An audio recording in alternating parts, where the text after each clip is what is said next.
Hello everyone, my name is Vadini. I'm from RPIIT College Karnal. Today we are going to learn about DD path properties.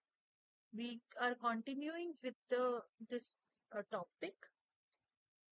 In earlier, we have discussed about decision points, DD path, DD graphs. Now today we'll continue with the DD path and what are the properties.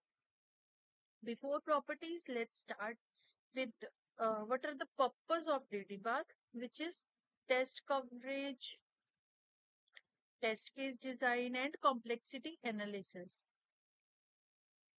Properties of DD path is from the letter definition of Josenson.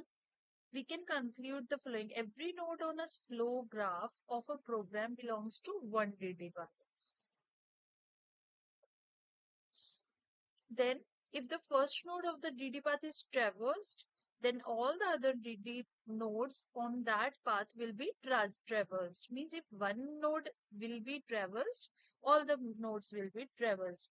The DD path graph is used to find the independent path of the testing. Every statement in the program has been executed at least once.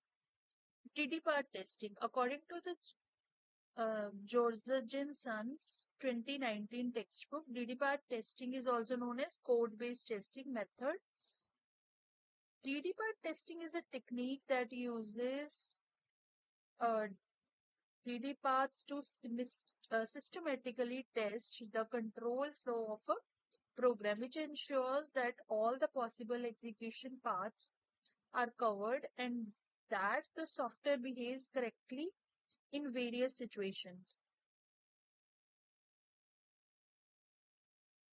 DD path is also called C2 testing or branch testing. Let's continue with the branch testing. What is branch testing? It is defined as the testing method which has a gain goal to ensure that each one of possible branches from each decision points is executed at least once. And in the branch testing, each outcome from the code module is tested if the outcomes are binary. Binary means you need to test both true and false outcomes.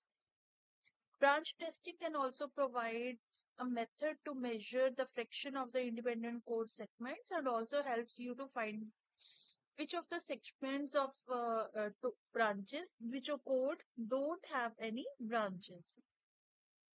We will continue in our next video the feature of the branch testing.